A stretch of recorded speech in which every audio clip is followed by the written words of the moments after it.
By the time I met my husband, I was 20 with 2 boys, 2 different baby daddies, and just very broken. Nikki Thompson had been through a string of dysfunctional relationships when she met Tony. He was older, 6 years clean from a long history of drug abuse, and had custody of 5 of his 6 kids.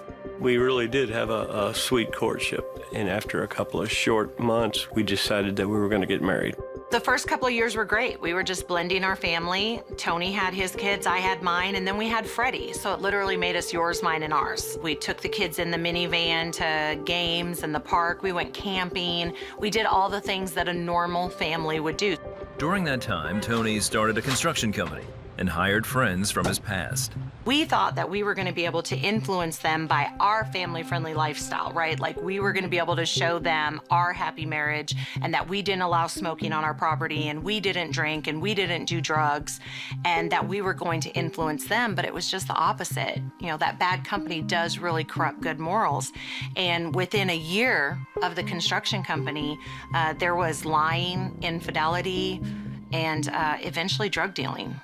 The couple separated and later divorced as Tony went back to his former ways. I ended up experimenting with methamphetamine, and that became a full-blown addiction.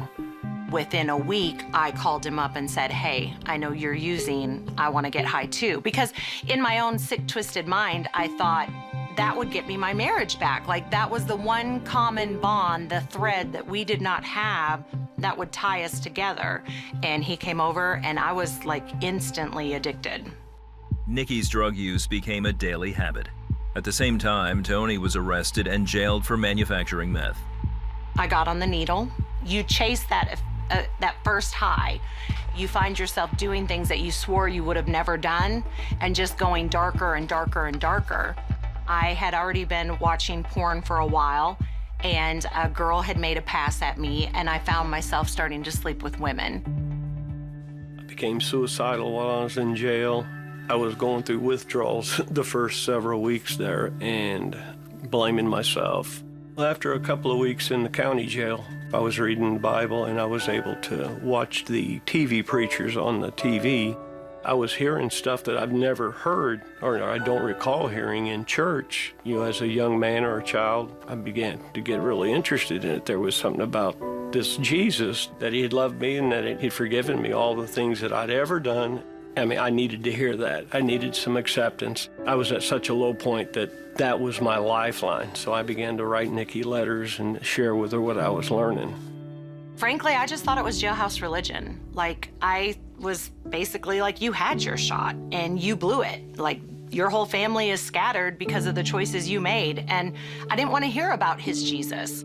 I was actually learning about a new life. And suddenly I began to desire what this new life was offering. And that's the direction that I started going. When he started writing letters, further into it, he would start signing them, love, always and forever, your husband, Anthony. And I was like, he's an idiot. Like, we're not even married. After serving 18 months, Tony was released from jail. With his new faith in Jesus, he longed to restart his life with Nikki and went to see her. I was bombarded with thoughts like, look at how he's looking at you. Like, he's here to judge you. He can probably see the blown out vein. Like, he is not gonna stand by while you use drugs and just sleep around with whoever. He will take Freddy from you. And so before I could slam the door, our son Freddy came running in because he heard Tony's voice. You know, he was 18 months old whenever I went to prison. He'd only seen me a couple of times while I was in prison. And 3.5 years later, all he had to do was hear my voice, and he knew who I was. That tugged at my heart. And he picks Freddy up and he puts him on his lap, and he starts saying things like, Freddy, Mommy and Daddy love you. And Mommy and Daddy really want to hear what you have to say. But first, Mommy and Daddy have to talk. So we need you to be the obedient boy that you are. Go in the other room, and when we're done, we'll come hear what you have to say. And I had never witnessed that. Like, that was the kindness and goodness of God on display for me to see.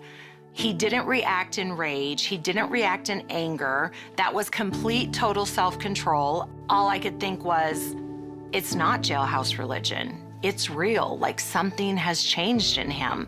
And if he has that kind of peace, I want that too.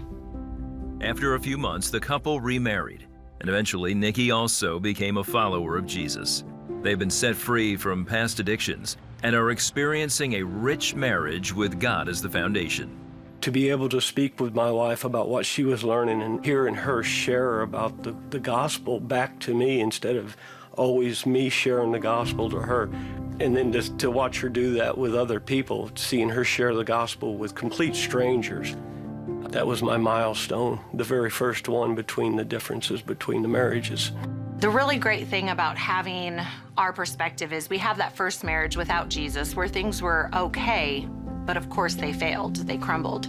And now that we have this new marriage with Jesus, this covenant where we know it's not just a contract, but it is actually for life, we have this beautiful commitment to one another, and we truly do enjoy being married because we are created in His image, one man, one woman.